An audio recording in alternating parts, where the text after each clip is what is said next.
After World War I, Sergeant Alvin York was the most famous man in America. He could have lived anywhere, traveled the world. But he had a more meaningful vision in mind. He came home to create opportunities through education and to help build a bold future for Fentress County. This is a community where a strong sense of place means dedication to success, where an entrepreneurial spirit leads to fresh ideas, and where proud work ethic drives global growth. Here, industry apprenticeships turn skills into deep expertise. Global suppliers rely on precise engineering and well-trained personnel for national transportation needs, for new technologies, and a passion for quality. With a solid infrastructure, we stand ready for new opportunities. This is an ideal place to live and work, a place where breathtaking beauty calls. People from all over the world have discovered what makes this place unique. They've stayed to be a part of it all. Alvin York looked at this land and saw the future. Like Sergeant York, we share a common dream. A place where vision becomes reality, where ideas take flight, where a work of craftsmanship becomes a masterpiece. Now is your time to be in Fentress County, Tennessee.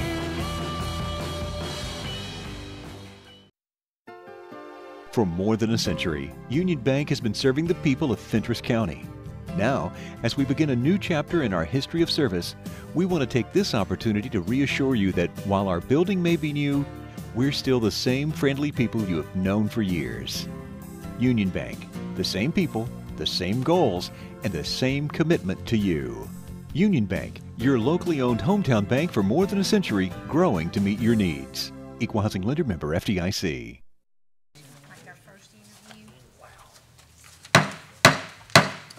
I'll call this work session of the Fentress County Commission to order. We'll welcome everybody out and remind you that this is not a county commission meeting. This is a work session only. I would like to ask everyone, commissioners, candidates, people in the audience, to please turn your cell phones off. I've got a statement here that I want to read to everyone, and then we'll go into the process. Throughout this thorough and lengthy process, Fentress County has followed TCA statutes, CTAS and its advisors and attorneys, as well as attorneys for local government. It's been our goal to approach this process of a midterm sheriff appointment by meticulously adhering to existing standards and procedures in an open and transparent manner. In compliance with TCA policies and procedures, each candidate has been independently certified by POST, and that's the Police Officer Standards and Training Commission. This list of certified candidates is James Allen Canancer, Rodney Benson Insco, Gary Wayne Ledbetter, Michael Andrew Reagan, and Tommy Lee Rosenkrantz. The purpose of this work session is to allow commissioners to question, interview, and evaluate the qualifications and job experience of all post-certified candidates for midterm sheriff appointment. Under CTAS direction, the only participants or speakers will be the commissioners, candidates, and the moderator. Fentress County Executive will serve as facilitator and timekeeper. Fentress County Attorney will serve as a legal expert and advisor. The Commission will not be taking questions or comments from the audience during this work session. Questions were submitted by commissioners and checked and examined by CTAS. The content or the wording of the questions were not released prior to the interview process. As a matter of fact, if you all may have noticed, we were handed these lists just as the time started. So this is the first time I've laid eyes on the questions or any of the commissioners. An independent moderator will ask the interview questions to the candidates, and that moderator will be Mr. John B. Mullinax. To ensure fairness, We respectfully request that all candidates wait in the ECD room, and that's across the hall, until call for your interview. Candidates are asked to turn off their cell phones and to refrain from utilizing any form of outside communication. Names will be randomly drawn for interview order, and the names are in that little container over by Commissioner Larry Cooper. The moderator, John B. Mullinex, will call those names out, and we'll have each candidate come in one at a time for the interview session. We respectfully ask the audience to refrain from any comments whatsoever during this process. After each individual interview session, candidates are asked to go to the courthouse map room, and that's right outside the courthouse to the right, and to wait until all the interviews are complete. At that time, all the candidates will return to the main courtroom for summary remarks and be informed of the commission's timeline for appointment. Any commissioners or candidates have any questions? Mike, you pointed out the map room is outside the courthouse, it's outside the courtroom. Excuse me, this is the first time we've done that. It is right outside the courtroom to the right. If there are no questions, I would respectfully ask that all the candidates that are present to move back to the ECD room.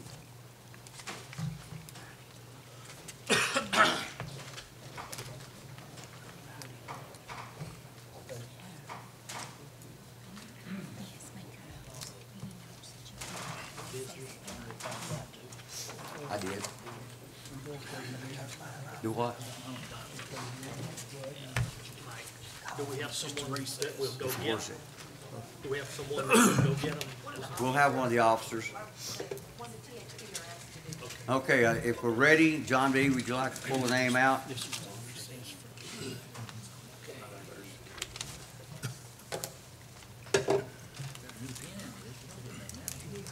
First one will be Michael Reagan. Michael Reagan.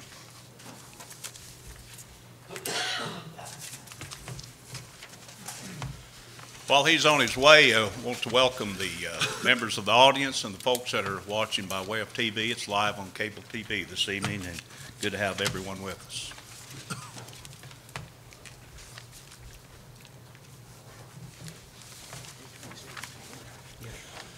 Good evening there, Mike. You just have your seat there. I guess that Michael, well. you can choose to sit or stand. Stand, One. whatever. Hold me up, it won't fall. I don't think so. And make yourself comfortable, and you will be directing your answers to the commission.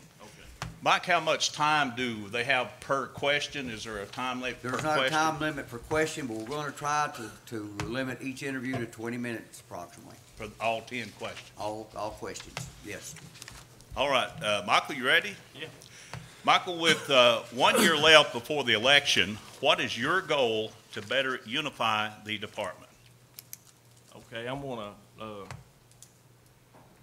go up there and see how everything's, going and make, changes. If we need to make changes, I'm not gonna fire anybody. I'm gonna keep everybody working. Work good with the jail administrator. I'm gonna work with the commission. If there's anything, the commission can do to help me, or if I can do anything to help the commission, anything, we can do to save money, that's what I'm gonna do. I think Mike, we allow a moment if any of the commission has a follow-up question. Yeah, if they have a follow-up question, please Just raise your hand, and we'll, John B. anyone at recognize all. you and let you follow up. Yes. Our second question is define integrity.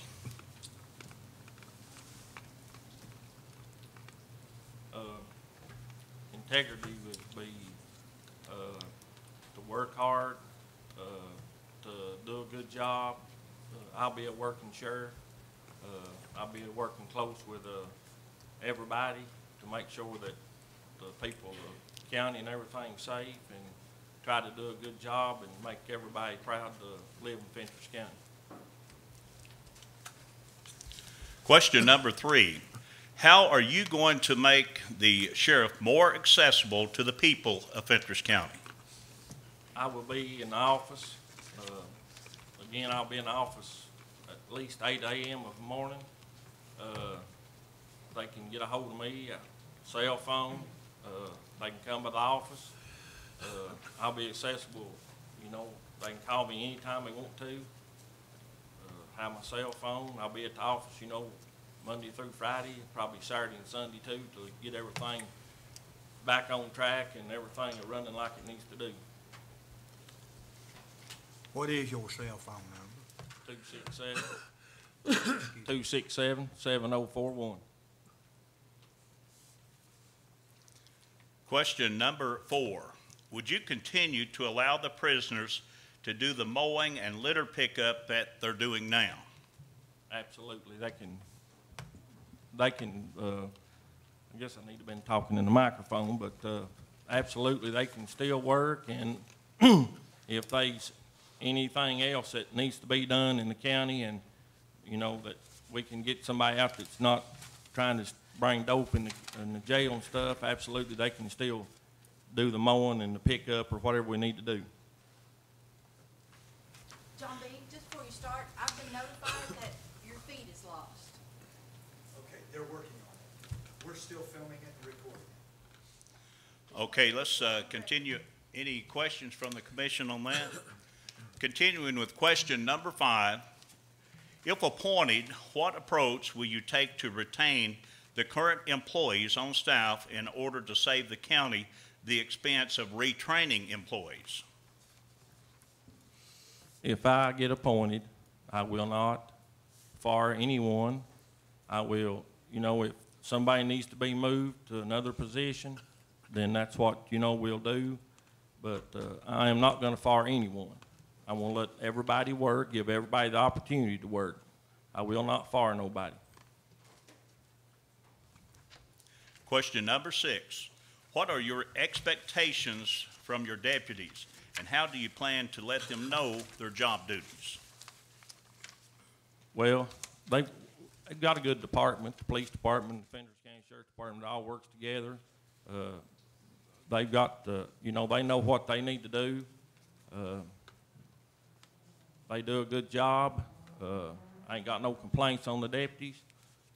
I think everybody, you know, does a good job. I mean, they might be a thing or two, you know, you need to work on to get, you know, get everything settled down. But as far as I can tell, I mean, I think everybody does a good job.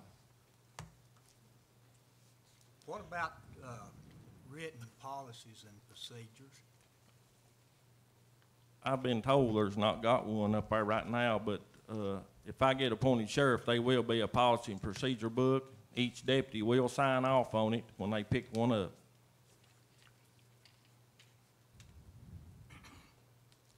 Question number 7. What administrative skills could you bring to the position of sheriff? In that, 2006 to 2010, I was chief deputy, jail administrator, chief over the narcotics. I was over the deputies the 4 years. I think we had a good department. I was over the jailers, the jail administrator. We bought food, the cheapest place that we could buy to save the county money. Narcotics, I was over the narcotics. We done a lot of drug buys. We done like 60 search warrants in 4 years, 60 plus search warrants in 4 years, not counting the indictments that we done, not counting the indictments that we also done.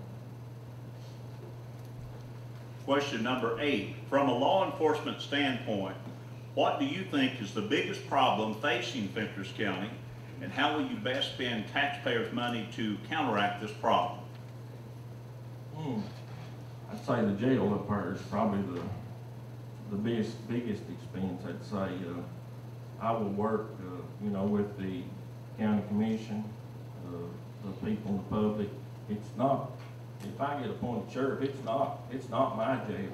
It's the people of Fentress County jail. Try to save money anywhere we can, you know, have to look at the budget, but I'm not going to be out here just spending money just because we've got access to it. Question number 9. If you caught someone committing a minor crime, do you feel it would ever be okay to turn a blind eye? I ain't never yet. I've put family in jail before. I mean, whatever, you know, if you get somebody done something, they need to be in jail, they need to be in jail. And the 10th and final question is, why do you want to be the sheriff of Fentress County, and why should we pick you over the other applicants? Well, I feel like it, that I can do good for Fentress County. I'll be a working sheriff. I'll be working close with the jail administrator to take care of the jail. Be working close with the county commission anytime that we can save money, cut corners, whatever we can do to save money, that's what we're gonna do. Any follow-up questions from the commission?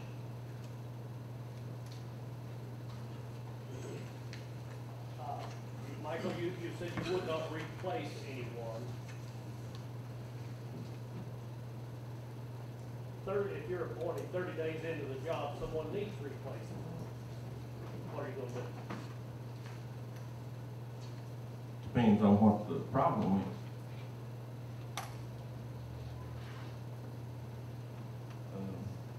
You know, somebody gets out here and gets caught for DUI, absolutely, they'll have to be fired. Or if they're caught stealing, or if they're, I mean, if they get in trouble with the law, you know, you can't keep them, they're liability.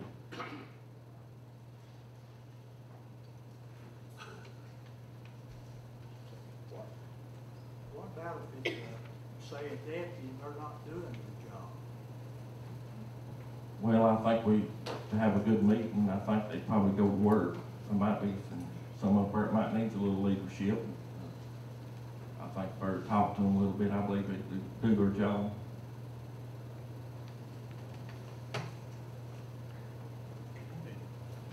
How has police tactics, training, and so on changed from when you started till today? I went to the academy in 1993.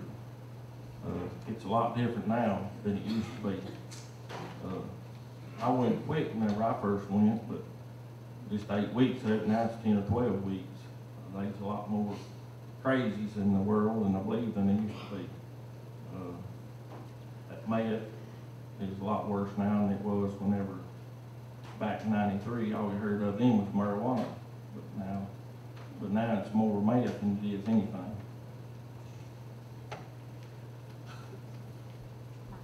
And one problem I think that plagues Fentress County is drug abuse. I feel Right. like that's one of the biggest issues that we have across Right. the board.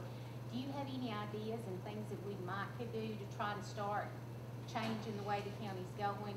Because we're just, to me, it seems like we're just on a path, you know, that we've got to get off this path. We need to try to do something different. Just to know if you had any ideas and things we could try. Well, you know, they've got the man house up here, and I believe it helps some. I mean, you know, I believe it really helps.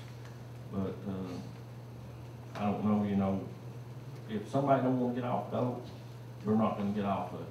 I don't care if they go to 10 rehabs, if they don't want to get off of it, they're not going to get off of it. If they could start, you know, in schools, young age, and have the DARE programs like they used to have, that would be a good thing. I agree. I think that's something we're missing. Right. Any other questions from the commission? Okay, Michael, appreciate you, and got this drawn, have him bring it next. Thank you, Michael. Yep, thank you. Gary Ledbetter. Gary Ledbetter will be our next applicant.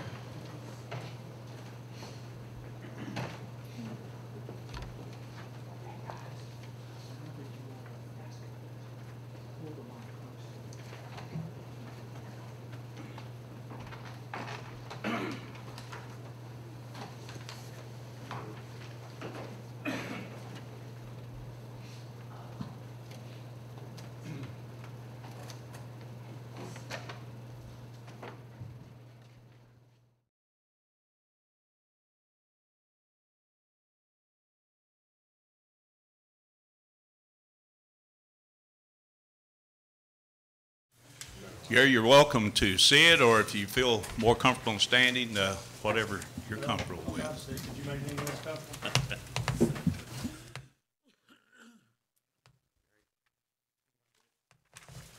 Okay, Gary, we've got 10 questions, and we'll go, and after each one, the commission will have an opportunity if they want to ask a follow-up question. Our first question is, with 1 year left before the election, what is your goal to better unify the department? My goal is to stabilize the department, keep everyone together, keep the morale up. Gary, could you get closer to this? Keep the morale up, keep everyone together. As you know, anytime we have a terrible situation as we've had, and you're in a small town, things just start going, people talking and spreading rumors and all those things. Things have gotten so much better just in the last couple of months at the sheriff's office, and they are getting better every day. And my goal is to keep it together, keep the employees unified, and just to serve the citizens and protect them until the election next year. Question number 2, define integrity. Integrity would be a person that has high morals, that is basically above reproach, someone that would not do the things in life that you shouldn't do, the things that are against the law, the things that are against humanity, and that sort of thing. Integrity should be a person who always knows how to do the right thing, and a person that would actually automatically do that thing without actually having to think about it. Question number 3, how are you going to make the sheriff more accessible to the people of Fentress County? Well, what I've already done is I come in the morning time, and generally I stay late at night. I try to stay in the office during the day most of the time. Most everyone that comes into the sheriff's office and most everyone that calls the sheriff's office, they want to speak to the sheriff. So I want to be at the office during the daytime hours, answer all those calls, be accessible to the folks in the daytime. In the afternoon time, what I think I should do and what I enjoy doing is getting out, working the road, getting out in the communities, drive the back roads, stopping on folks' porches like I did today. Those folks are out there, especially in the summertime.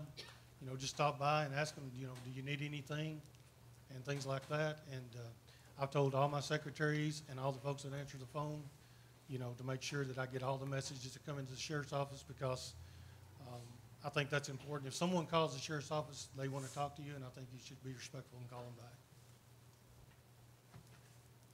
Question number 4, would you continue to allow the prisoners to do the mowing and litter pickup that they're doing now? Yes, we will continue to do the mowing. We will do the litter pickup. Actually, we have already started doing some extra things in the community. We have done the garden. The garden's up and running. We're doing that with the male trustees in the back. They go out with the correctional officer. They do the garden. Anytime someone leaves the jail, they go with the correctional officer to go out and do the work. I got a call yesterday, as a matter of fact, and we got a call from South Fentress Elementary School, and they're wanting their swing sets and things like that painted. We have a crew going out there at 7:30 Monday morning to paint those swings and things at the school at South Fentress.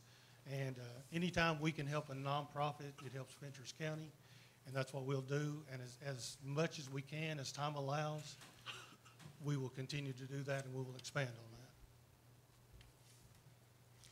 Question number 5, if appointed, what approach will you take to retain the current employees on staff in order to save the county the expense of retraining employees? I will retain the staff that's there. There will be, if I do get appointed, we will have a meeting with all the staff in the sheriff's office and in the back of the jail. We will evaluate all the employees that are there. We will strive to keep every employee there. That is my goal, to keep every employee there. But if there comes a point that an employee's not doing their job correctly in that position, there could be some movement, you know, left or right, on depending on what the job they do and the ability that they have to do that job. So there could be, I have no plans and never have had any plans to get rid of anyone there. But I will make sure that everyone there has the capability to do their job, and they will do their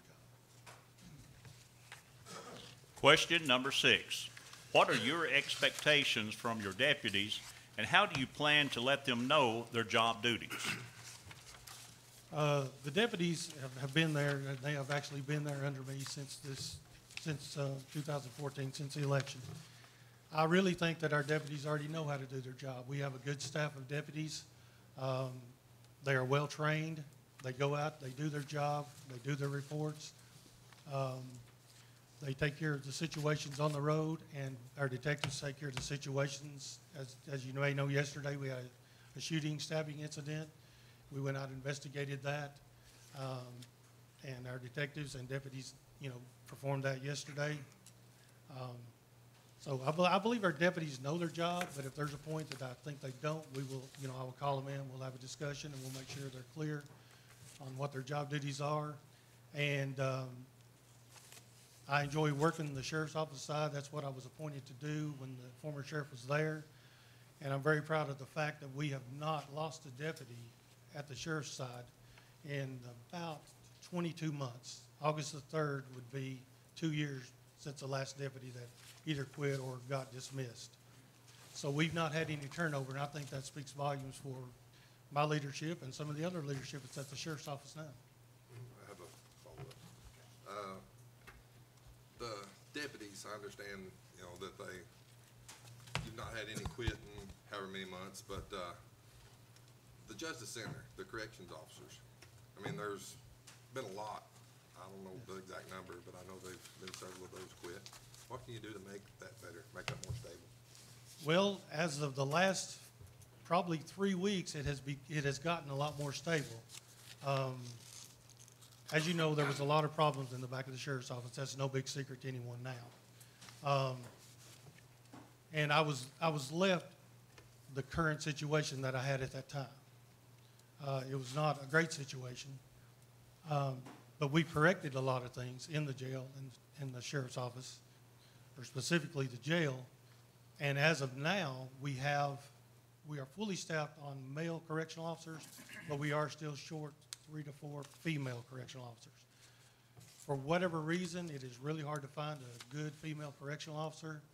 I'm thinking simply the fact is a lot of females really doesn't want to do that job. So it's really hard to find good applicants. The pay is $10.68 an hour. And what they have to do is go back there and basically babysit about 160 prisoners a night. And really, with the pay and benefits that we have, they're pretty good, but for that job, I just don't think it's that appealing to get the real cream of the crop applicants that you could actually get. But as of now, we're stabilized. The last 3 weeks, we've done really well, and we're getting back to full staff. We interviewed a girl today that we think we will probably hire, which will get us one step closer to our goal of having a full staff. Gary, what can you do to cut some of the comp time out? The biggest reason we have comp time is 2 reasons. We had comp time left over from the former administration. We had boatloads of it. We also had some correctional officers that are now deputies. They accrued a lot of comp time that was in the jail before they came out on the road. So they have a lot of comp time.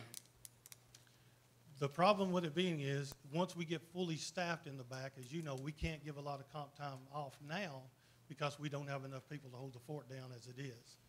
So once we get fully staffed in the back, I already had a plan. I've already talked with the jail administrator about it. And as soon as we get fully staffed, we're going to start trying to give everyone time off every pay period, which is every 2 weeks, as you know. And we will try to give every employee, or maybe half the employees, time off. You can't give them all in every 2 weeks. But maybe every 2 weeks, give half of them some comp time off. The next 2 weeks, give the other half some comp time off. And hopefully in the wintertime, when things slow down, right now everything is really busy. I'm sure you know that. In the wintertime, when it slows down on the road, that's when I'd like to cut the comp time down for the deputies. Any other questions? Question number 7. What administrative skills could you bring to the position of sheriff? Well, I started my career back in 1986. I was a reserve deputy. In 1987, I went to a full-time police officer. I came up through the ranks the right way, as I see it. Way back when, in 1987, 88, you had 2 deputies working at night. Sometimes you had 1. You had 1 correctional officer working the jail. Of course, it was a lot smaller facility back then. But if that correctional officer didn't show up, guess what? I was the correctional officer. I had to come in every hour. I had to check on the jail. I had to cook breakfast. I had to do all those things. Then I worked my way up to detective, and then I worked my way up to chief deputy, and now interim sheriff. But you can check the record anywhere I've worked, in Overton County, in Livingston, in Jackson County. You can call any of those folks that I worked for, and they will tell you that I was a leader at each one of those positions. And at each one of those places, I was 3rd in command. And I was a guy that, as you all know, wasn't from there. And I thought that was a great accomplishment, that they had that much faith in me, that they would put me 3rd in command at a place that I didn't even reside or anything. I just worked there. All those times that I worked those different places, I met a lot of different folks. I made a lot of connections. I have friends all over this whole area and this whole region. I can pick up and call on the phone. If I need anything in any county around, I can call the phone, pick up the phone and call them. All those years, I was chief deputy before, when former Sheriff Ray Atkins was in. I was his chief deputy. I was proud to be that. And then I was picked again to be chief deputy this term. All those folks saw something in me that I was a good leader. I believe I am a good leader, and I will continue to be a good leader if appointed. Question number 8. From a law enforcement standpoint, what do you think is the biggest problem facing Fentress County, and how will you best spend taxpayers' money to counteract this problem? Well, as we all know, that drugs are the primary problem. That's a simple part of the question. The worst part of the question, I guess, is what do you do about it? All the people that are on drugs, it's terrible, and most of them, unfortunately, come from good families. There are some families that they've been through 2 or 3 generations of drug abuse, but a lot of folks are from good families, and then they get hooked on drugs. We currently, and of course, you know, if they're hooked on drugs, the first thing they do is they write a bad check, which is not so bad now because nobody uses checks, but then they go steal. They first start stealing off their kinfolks. That's the first thing they do. They steal off their mom and daddy, brother, sister. And of course, you know why they do that, because they feel sorry for them. They're not going to prosecute them. Once mom and daddy's had enough of that, they finally want to prosecute them, then they spread out and they go to other areas. They start breaking in your home and mine. We utilize the drug fund as much as we can. We have, every year I've been there, we've utilized the drug fund. We bought every new vehicle we've had, which we don't buy new vehicles, that's a misnomer. We buy used vehicles from Missouri Highway Patrol. But every year I've been there, in 3 years, we bought every vehicle we've had through the drug fund except for 3. First year we were here, we saved so much money on the budget. County Commission passed, they let us buy 3 vehicles through the general fund.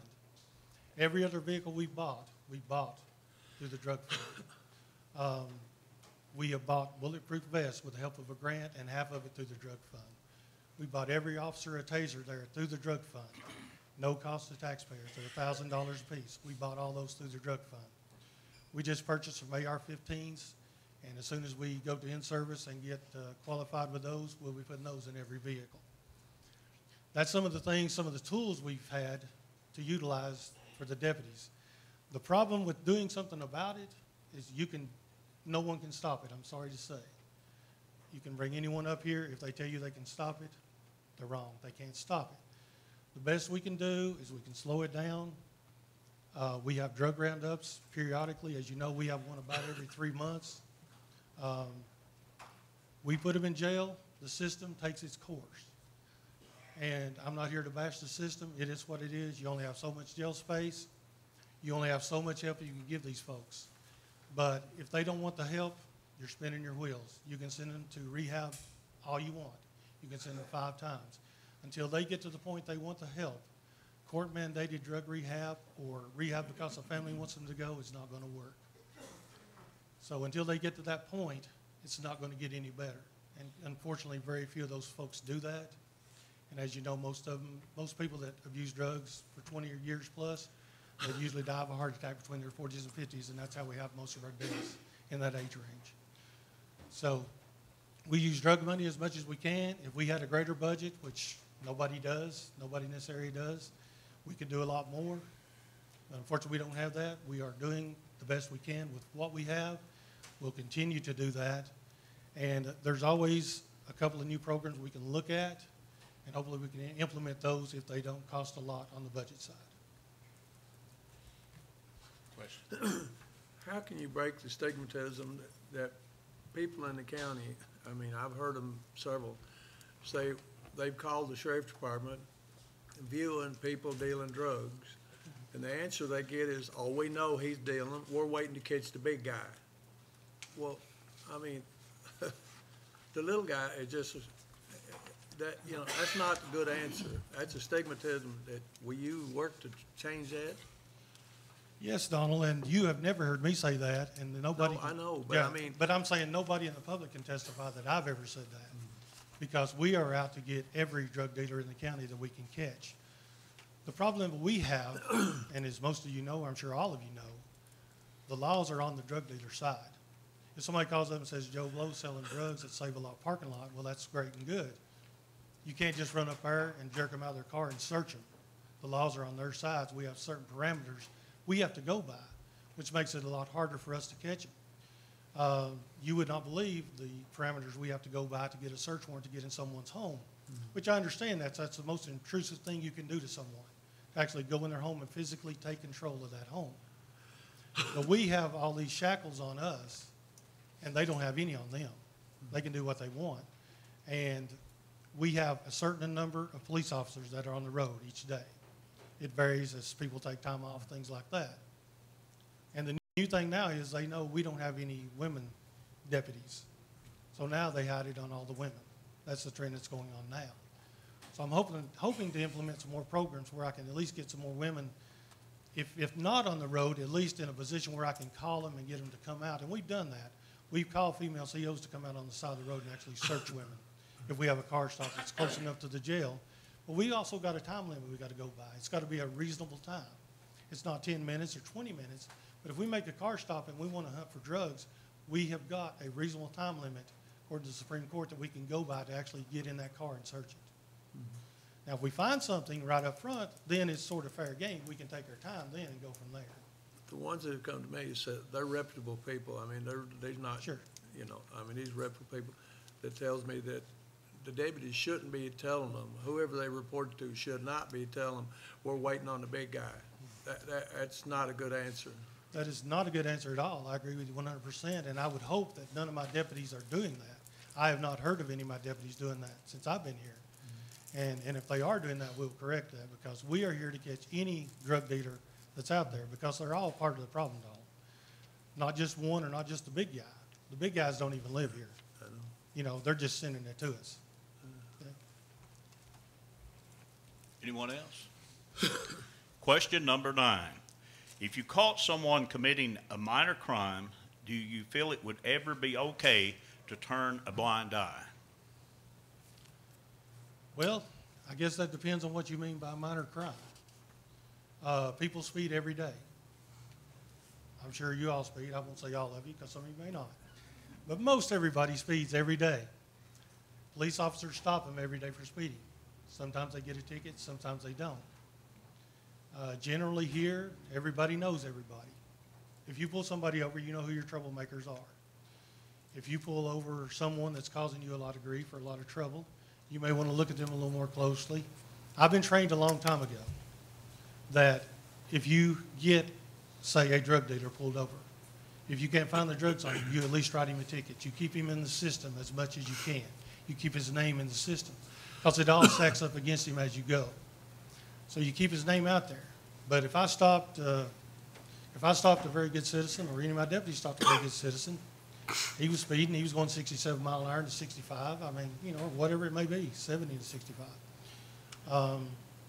That goes back to officer discretion. And I think any officer with any reasonableness about them, I think they're qualified. I think they're allowed to make those decisions out there. So minor infractions, you know, yeah, you got to worry about everything, but really we need to keep our eye on the big picture. And the big picture, as you know, is drugs, thefts. We don't have any homicides, thankfully, but, you know, we have some stabbings, we have some violence, domestic violence, a lot of that. We have a lot of those things that we need to be concentrating on. And I don't know that it's a great policy just to go ahead and pick everybody to death for running a couple miles over the speed limit. So I don't know if a blind eye is the right term, but I do think you should have discretion out there. And I think everybody with any common sense knows that there should be some discretion for you to do. You know, like Barney Fife, if you're doing 36 a day, you do 37 tomorrow. I just don't think that's the right approach for us to be doing. A 10th and final question. Why do you want to be sheriff of Fentress County, and why should we pick you over the other applicants? Well, I've been in law enforcement 30 years, as we went over. This is what I've wanted to do all my life. It doesn't pay a lot of money. It never has. It never will. But that's what my chosen profession has been. That's why I went through all this training all these years. That's why I started out as a reserve deputy when I did it for free. That's why I wanted to be a deputy on the road. I wanted to learn all about that. Then I wanted to be a detective, learn all about that. Chief deputy, and that applies all the way up to sheriff. I want to be sheriff, and I think everyone should have the same answer. You want to be sheriff, you want to make a difference in your community. You want to protect and serve your citizens, which is first and foremost the duty of the sheriff, is to protect your citizens. And if you look at the qualifications only of the 5 candidates, if that's what you look at, and I don't want anybody to think, and I don't want this to come out wrong, but it's not close. I have by far more qualifications than any candidate that you have that will come in this room today. I've done every job at the sheriff's office. I've done every job at the jail. You will not find another candidate that will come in this room today that can tell you that. Is there any follow-up questions from the commission? Any? Gary, how, since you started the tactics, arrest, et cetera, how have they changed from the time you started till today? You mean from the beginning of my career? Exactly. Okay, when I started back in 1986, the only thing we had basically was DUIs, and we had some thefts, of course, and we had a small amount of drugs that are totally different from today. We had what you, and some of y'all may remember back, the Tylox deal. We had Tylox tablets came through. Back then, that was basically, we had to worry about marijuana and Tylox and people that were drinking and people that were, you know, the abuse on their wives, things like that. That was pretty much all we had to worry about back then. It was a much simpler time. It was a much better time to work.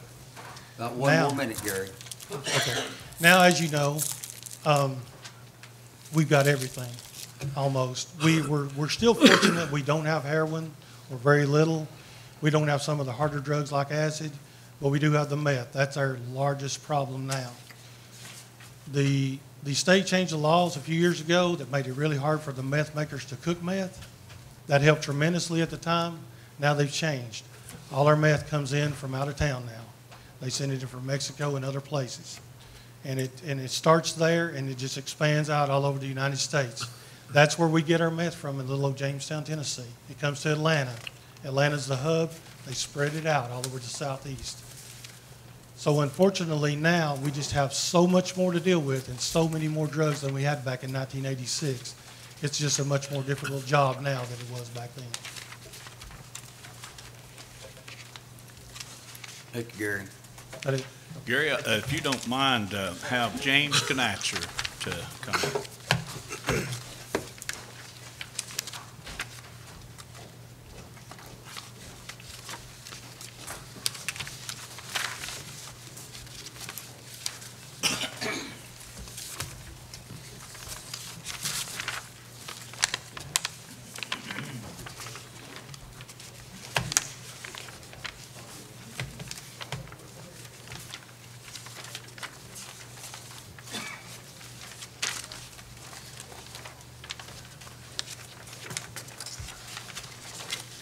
James, you're welcome to have a seat or stand, whichever's most comfortable for you.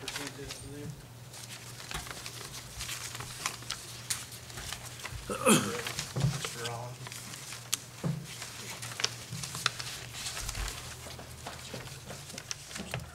And get the mic up there where everyone can hear it okay. Good close. Can you hear me? Yeah. Yes, sir, thank you. James, after I ask each question, the commission, if they have a follow-up question, they can ask it, and if they don't elect to, we'll go to the next question. Okay. Our first question is, and we have a total of 10. First question is, with 1 year left before the election, what is your goal to better unify the department? Better unify the department. I think the sheriff that gets it will have to go in. He will have to pull people together, the ones that's working there, and he'll have to win their trust after what all's happened. And he will have to work hard, show them that he's there to do a job, and he'll have to win their trust, most of all, I think. Question number 2, define integrity. Integrity is if you was in a room by yourself and you had a choice of doing, say, a billfold laying there full of money or something, and you had a chance and you knew you could get away with it, picking that wallet up and get the money out and going and never getting caught, and you knew you wouldn't ever get caught, integrity would be leaving that billfold alone and doing the right thing when nobody's watching. Question number 3, how are you going to make the sheriff more accessible to the people of Fentress County? For one, to be on the job 24/7. You have to be able to be contacted at all times. I've worked for some sheriffs that we have had a problem getting a hold of at times in need. And I think that is one of the most important things, is being able to get a hold of your sheriff no matter what, because he's the man in charge. And he needs to be where the people of the county, the officers on duty, anybody can get a hold of him in time of need. Question number 4, would you continue to allow the prisoners to do the mowing and litter pickup that they're doing now? Yes, as long as we have the right corrections officers watching them and taking care of them, as long as they go through a process of making sure that they're safe to be doing that and they're not a flight risk, I don't see a problem with that, because I think that should be part of what they do, is to serve their communities. Question number 5, if appointed, what approach will you take to retain the current employees on staff in order to save the county the expense of retraining employees? I think that, can you ask the question again, please? If appointed, what approach will you take to retain the current employees, employees on staff in order to save the county the expense of retraining the employees? I think the ones that I know that work down there, I think they're well trained. I've worked with a lot of them, and the way that I'd just keep the ones that I can, and the main thing is to make sure that they're all trained in the way that they're supposed to do their job, and as long as they abide by the rules and do what they're supposed to, I don't see a problem with keeping them. Question number 6, what are your expectations from your deputies? How do you plan to let them know their job duties? There's supposed to be a policy and procedure in place that tells their job duties. And in the past, I've enforced those policy and procedures as a chief deputy. And as long as they know who's boss and they know who to answer to, I think they should be able to do their job freely. But if they don't know what their job is and how to do it, they shouldn't be there in the first place. Question number 7. What administrative skills could you bring to the position of sheriff? Administrative skills. I've been detective, chief deputy, training officer. I've been to a lot of post-certified classes. I've been to a post-certified training, officer training class. And let me think of what the name of it. I've been to it was a class about the, not training, that's not the word I'm looking for. Management. It was an officer management class. When I become chief deputy, I had to go take it, and it taught me how to manage the different parts of like the drug stuff and everything like that. Question number 8. From a law enforcement standpoint, what do you think is the biggest problem facing Fentress County? How will you best spend taxpayers' money to counteract this problem? I think the biggest thing in Fentress County right now is our drug problem. I've talked to different officials in the court system, the DA's office and stuff like that, and we have a big drug problem in this county. And I think the only way that we can fight that without spending a lot of money is to the city police department, the county, the DA's office, the court system, all come together and work together as one to fight that battle. Question number 9. If you caught someone committing a minor crime, do you feel it would ever be okay to turn a blind eye? To turn a blind eye, no. I think you have to treat each and every person the same.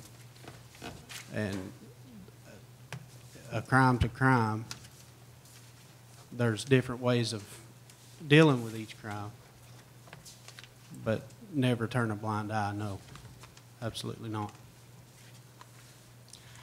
10th and final question. Why do you want to be the sheriff of Fentress County, and why should we pick you over the other applicants?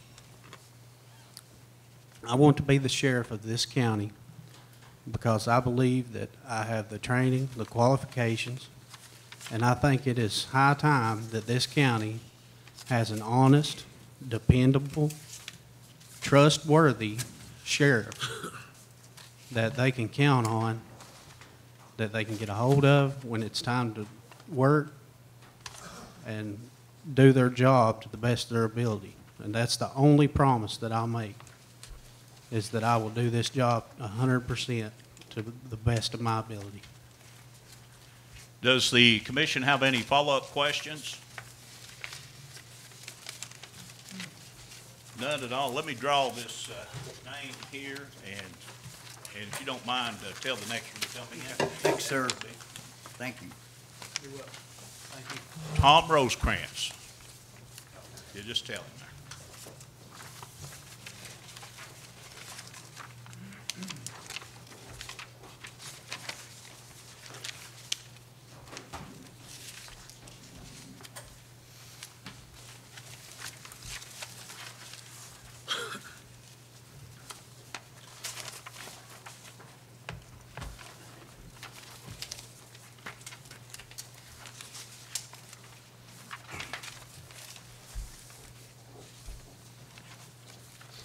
Tom, you're welcome to either sit or stand, whatever you feel more comfortable.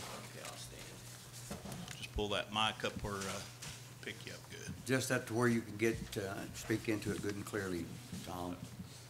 Okay, is that good? That should be good. All right. We'll ask a total of 10 questions, and after each question, the commission, if they have any follow-up questions, they can ask you that, and if not, we'll go on to the next one. Our first question is, with 1 year left before the election, what is your goal to better unify the department? I believe with strong leadership, a good county executive and a good county commission, that we can actually work together to make a department that the county is proud of. I believe that if we implement some policies that haven't been implemented over the last 3 years, I believe that we can lower the risk that the county has.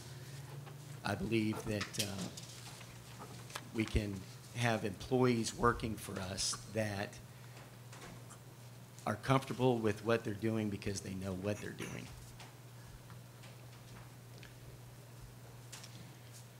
Question number 2, define integrity. Integrity is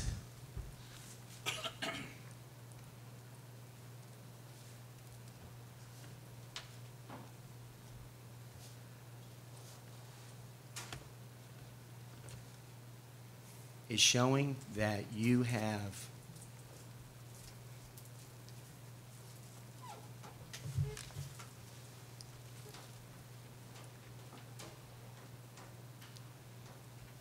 good morals about yourself, and that you show that you have a kindness for people, and that you wouldn't, and you don't stray from those morals. Question number 3, how are you going to make the sheriff more accessible to the people of Fentress County? Well, not just the sheriff, but I feel that if we create zones for the sheriff's department where we assign deputies to those zones, when there's an emergency call comes in, that they will be able to respond quicker to the people that are in need in those zones. And I believe by doing that and being a sheriff that is there, understanding what is going on with his employees, understand what is going on in the jail, being there for people that may have had, kin that's been arrested and they have concerns, to be able to speak to those people with a compassion so that they understand that even though their family has done something wrong, they're still people too. And that,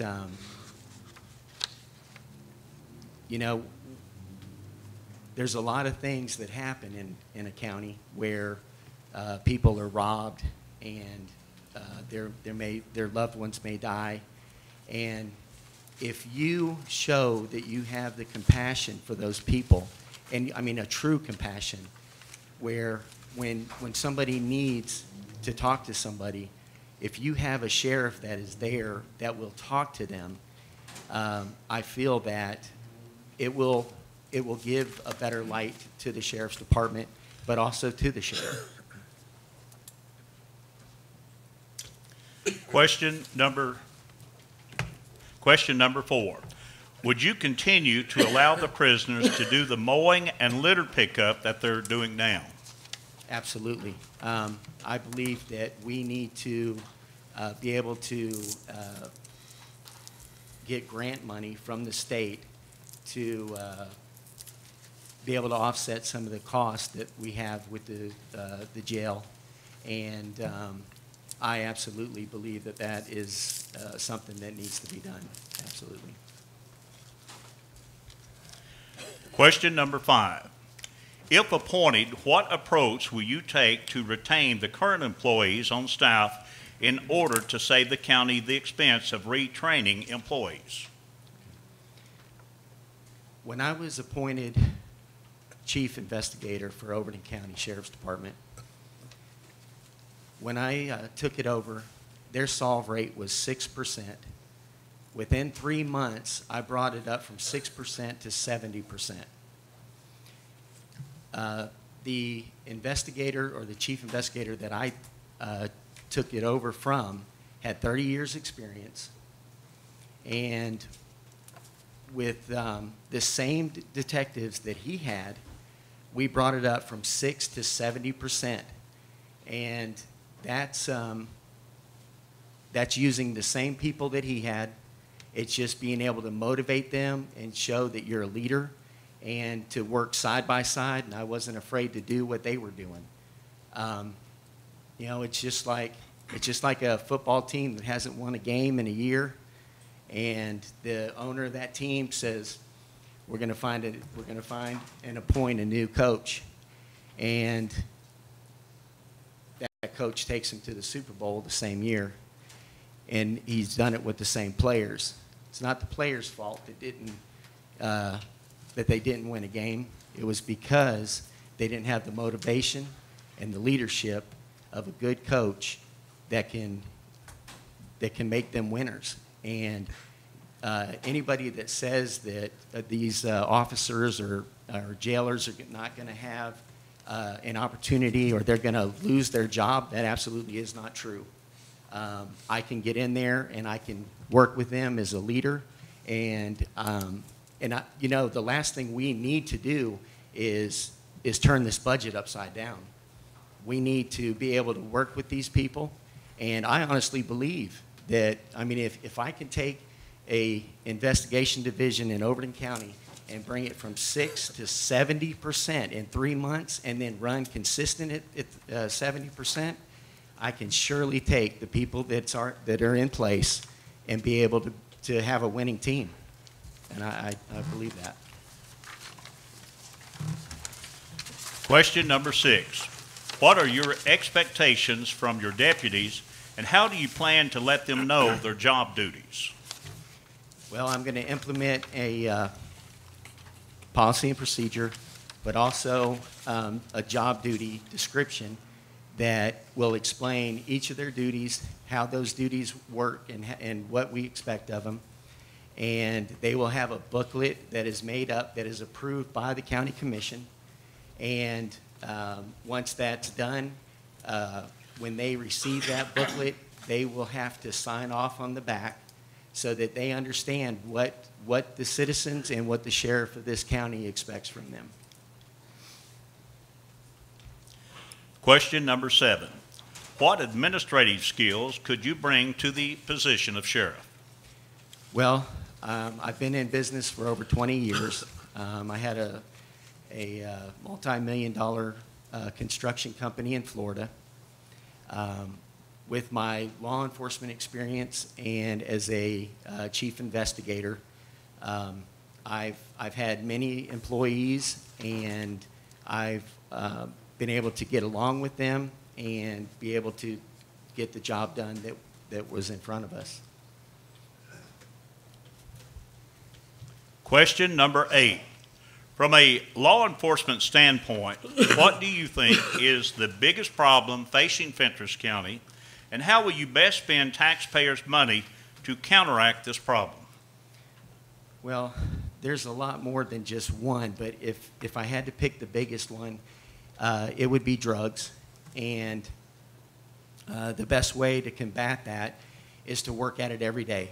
And you ask, well, working at it, how does that work? We get tips from the citizens in the county every day, and we have to move on those tips. And what I mean by that, we get a phone call and they say, hey, my neighbor, I believe, is dealing drugs. They're running in and out all times of day and night. We need to be able to put surveillance on that home, be able to make traffic stops when there's strange cars going in and out that don't belong there. And once we make those traffic stops, we get a little dope. We get a little bit of information on where they got it. And once we get enough information, we do a knock and talk, or we send another one in to be able to, or send in an informant that actually we've got dope off of, and send them in to actually do a buy, get a search warrant. But the only way to do it is to do it. We have to do it. There's so many phone calls that I get that nobody is doing anything.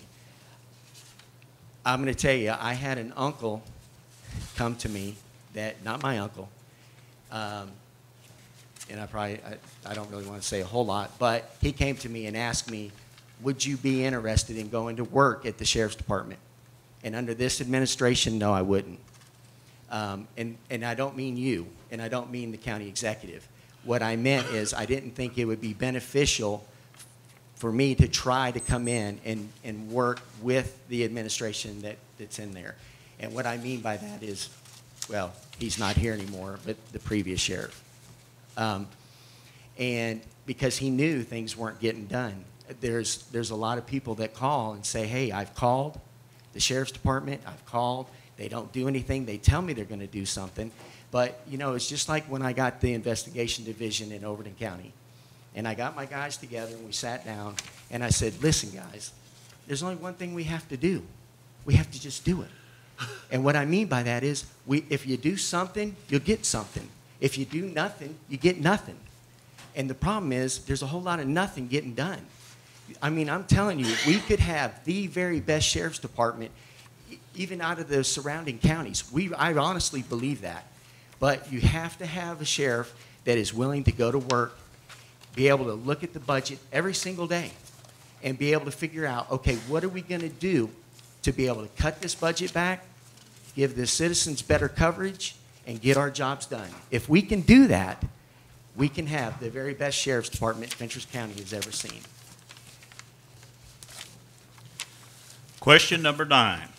If you caught someone committing a minor crime, do you feel it would ever be okay to turn a blind eye? Are you talking maybe like a traffic, if we're talking something like maybe riding a four-wheeler on the highway or on the roadway without a helmet or something like that?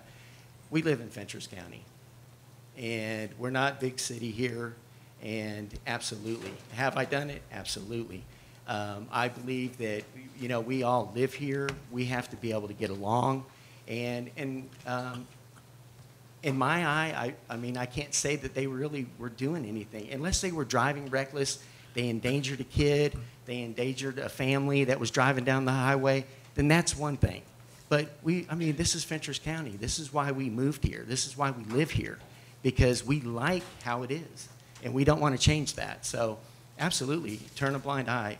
If it's not hurting somebody, I mean, you know, you are supposed to uphold the law, but there's certain things that you just have to look the other way. I mean, because it's silly to be able to, or to, you know, go after every little minor infraction, or, you know, I mean, I'm just a common guy with a common goal to be able to make this sheriff's department the best it can be.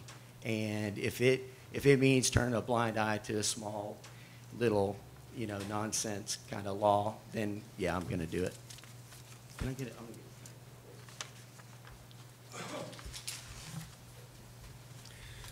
it. Our 10th and final question, and then the commission will have a chance for any follow-up questions. Why do you want to be sheriff of Fentress County, and why should we pick you over the other applicants? Well, I want to be sheriff in Fentress County because I honestly believe that I can make this department the best that it can be. And I mean, there is so many things that can be done, and we could spend a lot of time here, but I'm going to just point out just a couple quick things. We were at a jail board meeting, and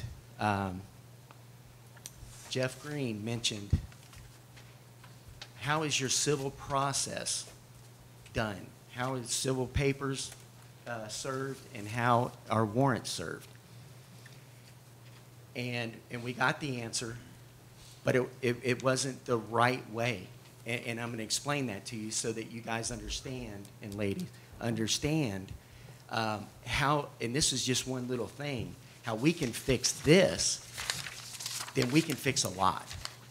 And the one thing is, when you have civil process, and I told you I was going to make zones in the county, you assign officers to each of those zones. Now, if, let's say we break up the county into 4 zones. If we only have 3 officers on, we may assign one officer to zone 1 and 2, another officer to zone 3, and then another officer to 4. Those officers come in the morning, they go to their filing cabinet, they open them up. And in that filing cabinet is going to be your civil process and your warrants. You open it up, you reach in, you pull out that zone. When you pull that zone out, you have a list that you'll sign off of, and you'll count how many of the civil papers that you're taking, and you'll sign your name by it. You're going to head out to that zone, and you're going to start serving those papers. You get a call. That call is priority. You go to that call. But then you can go back. After the call is finished, you can go back to serving the civil process. And it's just because to have one officer or one person serving papers, one vehicle, and you're running from one end of the county to the other, that's going to cost you an extra person that is not taking calls. So you're really not getting the coverage in the county. So by giving each officer a zone and they go out and they serve these civil processes, let's say you show up 10 o'clock and they say, well, Joe won't be home until 3 o'clock. Well, he's in that zone until 6. So he's already going to be there. So when come 3 o'clock, he runs back and tries to catch Joe to serve that either warrant or civil paper.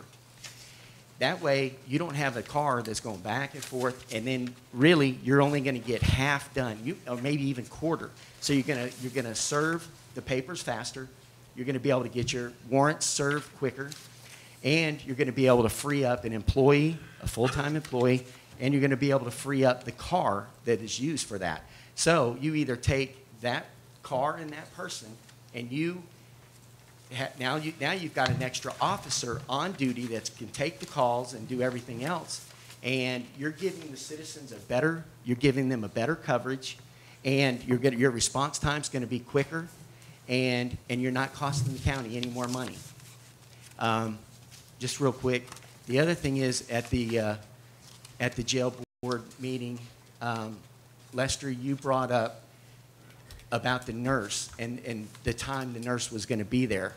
That absolutely is something that needs to happen. We need to have the nurse on a set schedule. This can be done through the company that provides that service, because even if it's not in the contract, their contract's coming up for renewal. I don't know of a company out there that would not be willing to satisfy this commission and that executive, to make this happen. And when this happens, it would give the prisoners a time that this nurse is going to be there. Because if you have something happen to an inmate and they have to go to the hospital, that's cost out of our budget. And we can't do that. I mean, that's silly. Tom, it's time to kind of wrap things up. Okay. I mean, I have a lot of ideas and a lot of plans that we can actually make this sheriff's department the best it can be. And just give me this opportunity, and I won't let you guys down. I won't let you down. Thank you, Tom. Have Thanks, Mr. Before you go, any follow-up? Thanks, sir. Have Mr. Insco to come in, please. This will be our 5th and final applicant tonight.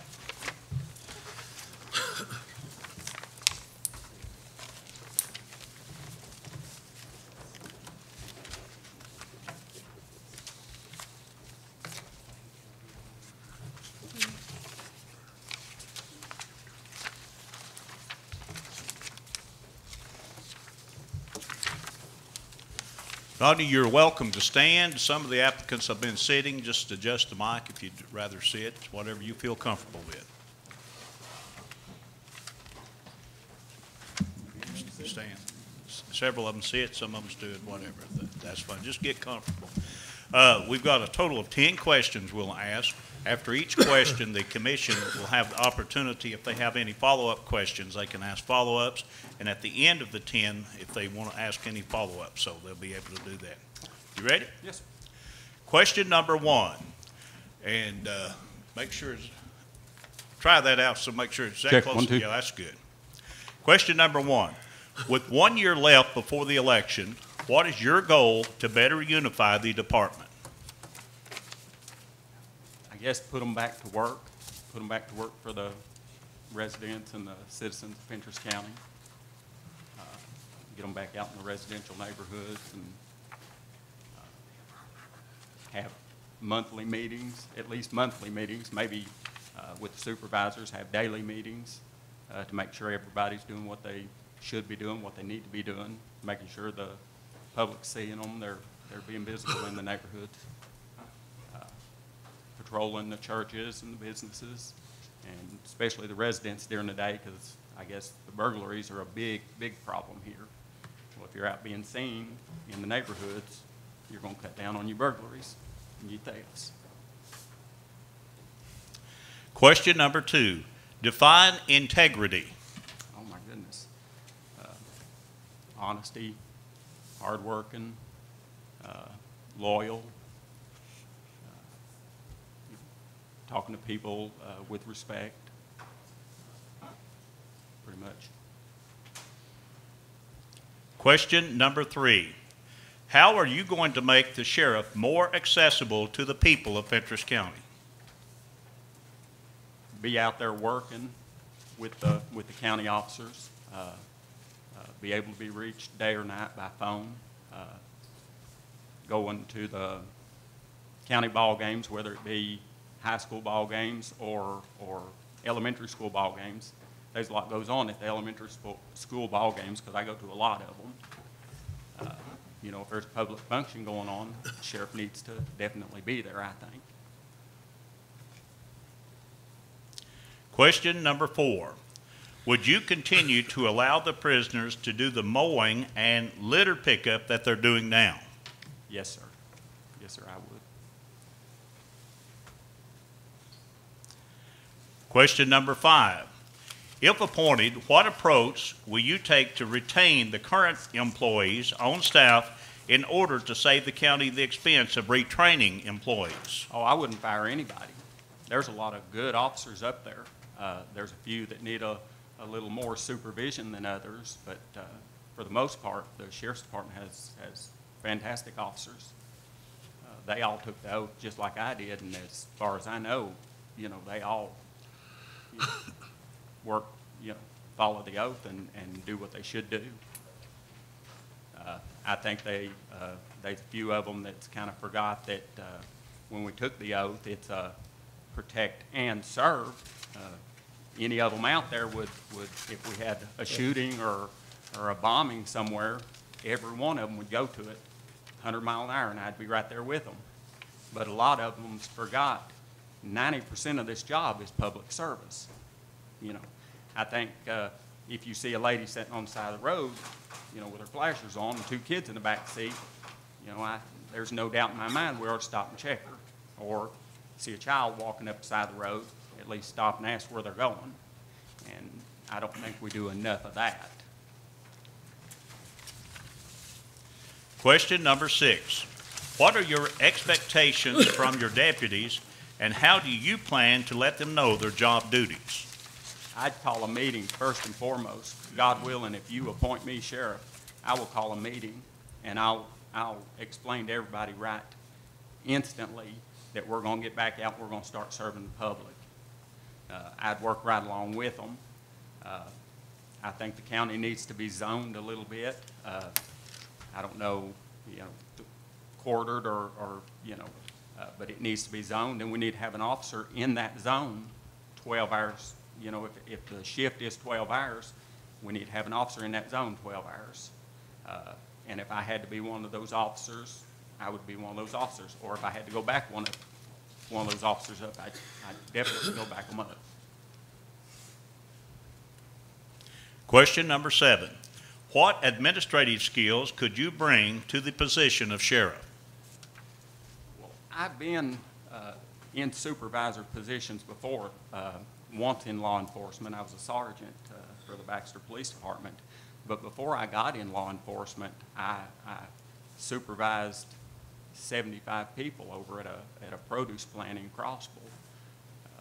You know, making sure people was on time, making sure they was doing what they needed to be doing, you know, following up, making sure the product was what it was supposed to be, and you know, making sure they were took care of. Question number 8.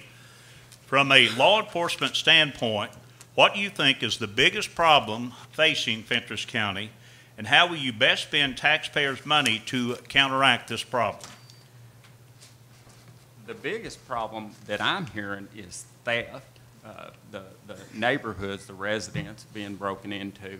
The drug problem is a big problem, but that's a big problem that's going to be here, and it's everywhere. But I think if we have more patrol out in the residential neighborhoods, not being out there for 5 minutes and then being back at town for the rest of the day, if we actually put an officer in a certain zone and tell him, now look, you need to patrol this zone, you know, this is where you need to patrol, and we need to know what you're doing. I think that would cut down a lot on the theft. And my personal opinion, I think the theft is probably one of the biggest problems in the county. Question number 9. If you caught someone committing a minor crime, do you feel it would ever be okay to turn a blind eye? No. No. They would have to be disciplined in some way or other. There again, that's just my personal opinion. And the 10th and final question, why do you want to be the sheriff of Fentress County, and why should we pick you over the other applicants? Oh my goodness, this may take a while. I want to be sheriff because I want the county to know what their sheriff's department can be.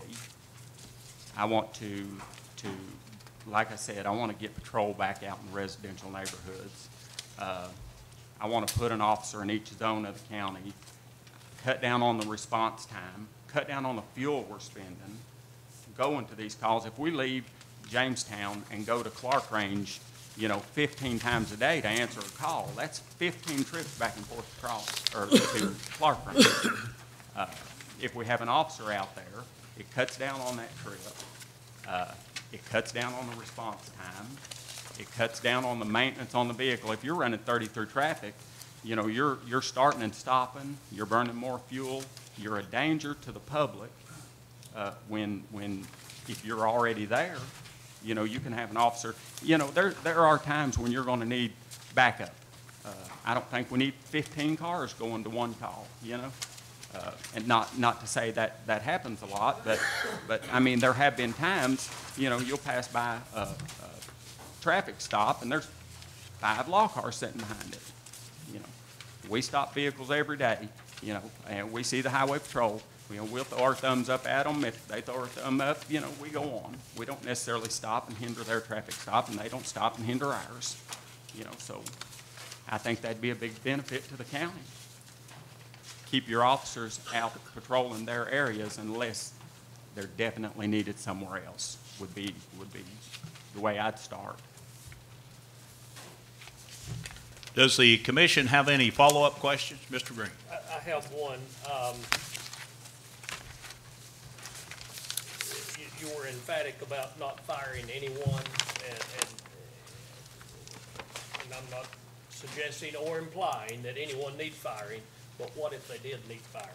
If they did need firing, if you appoint me, God willing, I'd go in and evaluate the officers. I've worked with most of them. You know, most of them are straight up, honest, hard-working officers.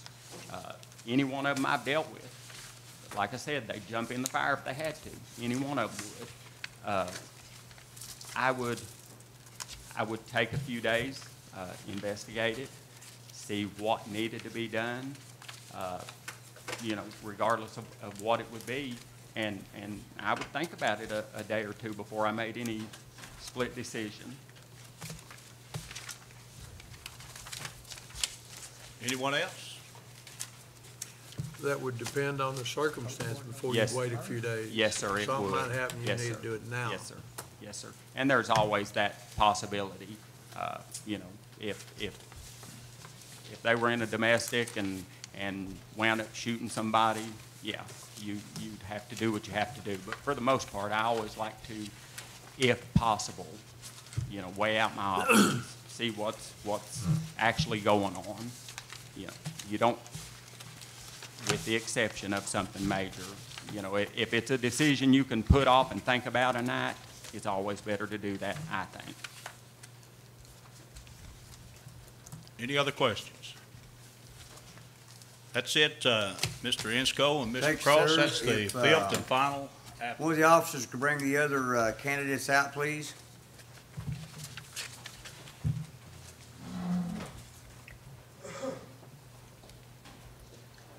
Rodney, if you want to just stand up here toward the front.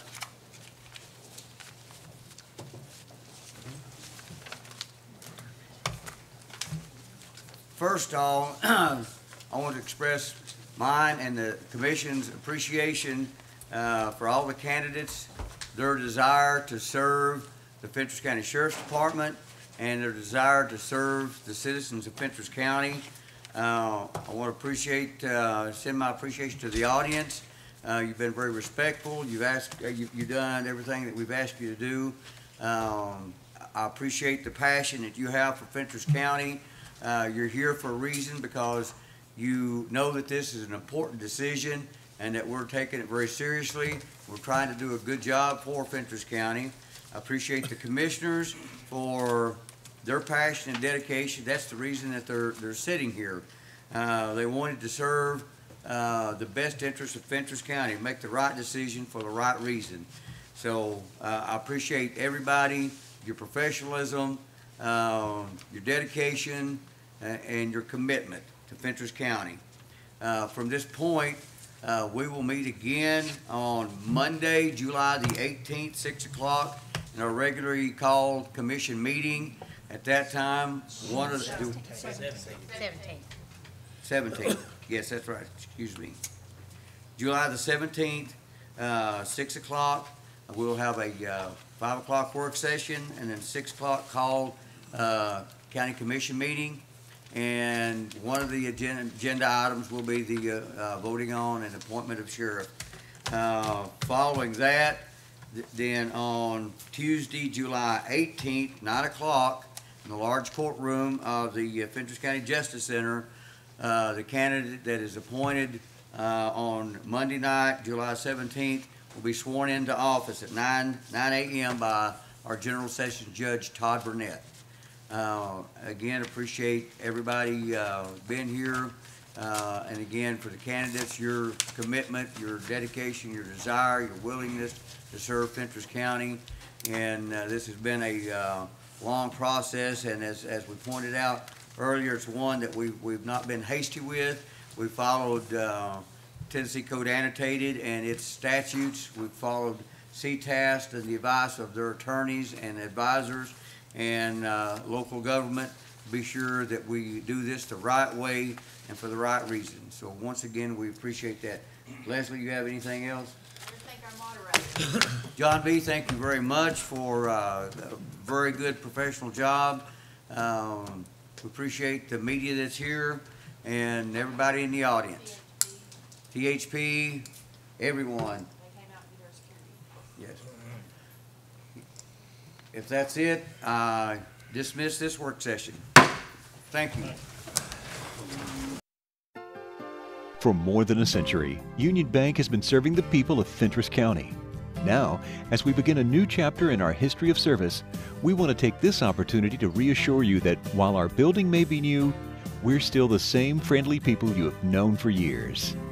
Union Bank, the same people, the same goals, and the same commitment to you.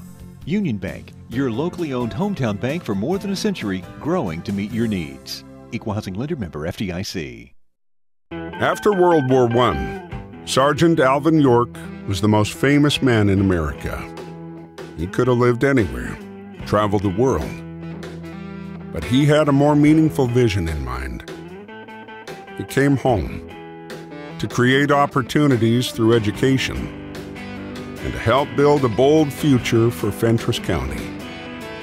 This is a community where a strong sense of place means dedication to success, where an entrepreneurial spirit leads to fresh ideas, and where proud work ethic drives global growth. Here, industry apprenticeships turn skills into deep expertise.